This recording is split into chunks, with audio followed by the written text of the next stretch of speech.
நம்மளுடைய கோயில் பயணத்தில் இன்னைக்கு பார்க்கக்கூடிய அற்புதமான நிறைய பேருக்கு இந்த கோயில் இருக்கிறதே தெரியாது. ஸ்ரீவில்லிபுத்தூர்லேருந்து கிட்டத்தட்ட ஒரு 6 கிலோமீட்டர் தொலைவில் இருக்கக்கூடிய காட்டழகர் கோயில், சுந்தரவல்லி தாயார் சமேத சுந்தரராஜ பெருமாள்.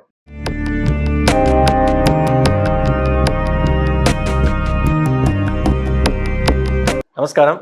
ரகசிய உண்மை நேயர்கள் அனைவருக்கும் என்னுடைய அன்பான வணக்கங்கள், வாழ்த்துக்கள். அடியார்கள் வாழ, ரங்கன் நகர் வாழ, சுடகோப்பந்தன் தமிழ் நூல் வாழ, கடல் சூழ்ந்த மண்ணுலகம் வாழ, மனவாள மாவனியே இன்னும் ஒரு 100 ஆண்டு வாழியே. இந்த கோயிலுடைய சிறப்பு அப்படின்னு சொன்னோன்னா, வனங்களுக்கு, அதாவது காடுக்கு நடுவில் இருக்கக்கூடிய ஒரு கோயில் தான் இந்த கோயில். இந்த பெருமாளை சேவிக்கணும் அப்படின்னா கிட்டத்தட்ட ஒரு 247 படி மேலே ஏறி தான் வந்து சுந்தரராஜ பெருமாளையும் தாயார் சுந்தரவல்லி தாயாரையும் சேவிக்கணும். இந்த கோயிலுடைய வரலாறு அப்படின்னு நம்ம சொல்லணும் அப்படின்னா, இதுக்கு தனி வரலாறே உண்டு. எப்படி வந்து மதுரையில் கள்ளழகருக்கு தனி வரலாறு உண்டோ அந்த அளவுக்கு உண்டு. இந்த கோயில்லையும் வந்து நூபுர கங்கை உண்டு. எப்படி வந்து மதுரை அழகர் கோயிலில் கங்கை நூபுர கங்கை பாயறதோ அந்த அதே தீர்த்தம் வந்து இந்த இடத்துலையும் உண்டு. ஆக்சுவலாக மதுரையில் வரலாறுன்னு நம்ம சொல்லும் பொழுது, சுதப முனிவர் தன்னுடைய சீடர்களோடு ஆறில் குளிச்சுருக்கார்.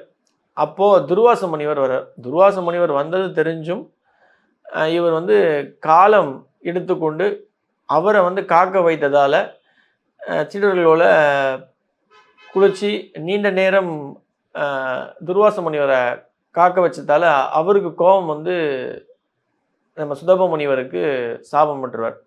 நீரிலும் தரையிலும் வாழக்கூடிய ஒரு ஜந்துவாக, அதாவது தவளையாக நீ மாறிவிடுவாய் அப்படின்னு சொல்லி சொன்ன உடனே இவர் வந்து மன்னிப்பு கேட்டு அந்த க்ஷணமே துர்வாச முனிவர் இவருக்கு வந்து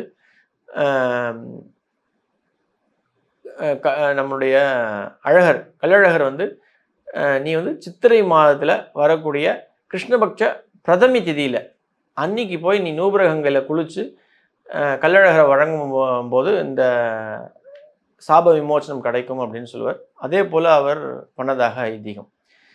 இந்த கோயிலில் ஆக்சுவலாக காட்டழகர் கோயிலில் இருக்கக்கூடிய நூபுர கங்கையில் தான் அவர் வந்து அந்த சாப விமோச்சனம் கிடைச்சதாக கூறப்படுகின்றது. இருவேறு இடங்கள்லையும் அவருக்கு கிடைச்சதாக ஒரு ஐதீகம் உண்டு. எப்படி வந்து கள்ளழகர் வந்து மீனாட்சி சுந்தரேஸ்வரர் கோயில் திருமண வைபவத்தில் கலந்துக்கிறாரோ, இவர் வந்து ஆண்டாள் ரங்கமன்னாருடைய வைபவத்தில் கலந்ததாக ஐதீகம். அந்த அளவுக்கு சிறப்பு பெற்ற ஒரு கோயில். இந்த கோயில் நம்ம பயணம் பண்ணோம் அப்படின்னா ஸ்ரீவில்லிபுத்தூர்லேருந்து தனி பேருந்துகள் உண்டு. நான் ஏற்கனவே சொன்ன மாதிரி ஒரு 6-7 கிலோமீட்டர் பயணம் பண்ணி தான் இந்த கோயிலுக்கு நீங்கள் வந்து அடைய முடியும். இது ஃபுல்லாகவே வந்து ஒரு வனப்பகுதி.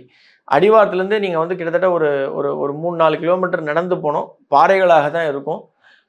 ஆனால் பட் இது ஒரு தனி அனுபவம், தனி எக்ஸ்பீரியன்ஸாக இருக்கும். சிறப்பான ஒரு எக்ஸ்பீரியன்ஸாக இருக்கும். அமைதியாக இருக்கும். டவர் ரீச் ஆகாது, மொபைல் ஃபோன்ஸ் ஒர்க் ஆகாது.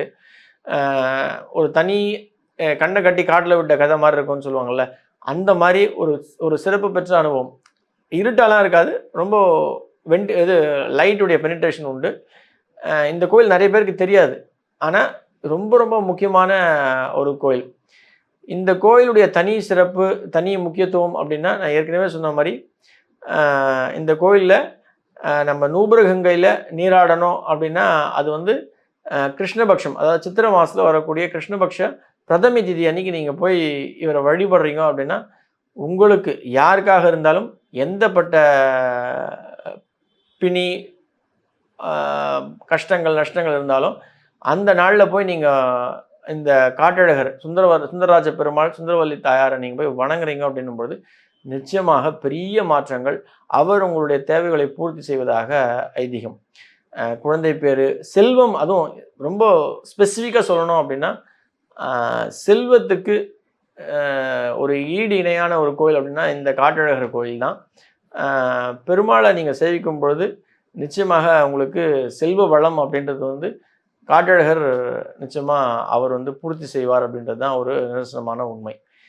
ஸ்ரீவில்லிபுத்தூர் போகிறதுக்கான வாய்ப்பு இருக்குது அப்படின்னும் பொழுது நிச்சயமாக அங்கிருந்து பயணம் பண்ணி இந்த காட்டழகர் சுந்தரராஜ பெருமாள் சுந்தரவல்லி தாயாரை அவசியம் சேவிக்கிறது நல்லது. அப்போ தான் உங்களுடைய அந்த கோயில் பயணம் அப்படின்றது பர்ஃபெக்டாக கம்ப்ளீட் ஆகும் அப்படின்றது என்னுடைய ஒரு ஒரு திண்ணமான ஒரு கருத்து. நன்றி. ஆழ்வார் ஆச்சாரியன் எம்பெருமானார் ஜீயர் திருவடிகளே சரணம். அண்டாள் பிச்சொக்கலிங்கம் திருவடிகளே சரணம் சரணம் சரணம்.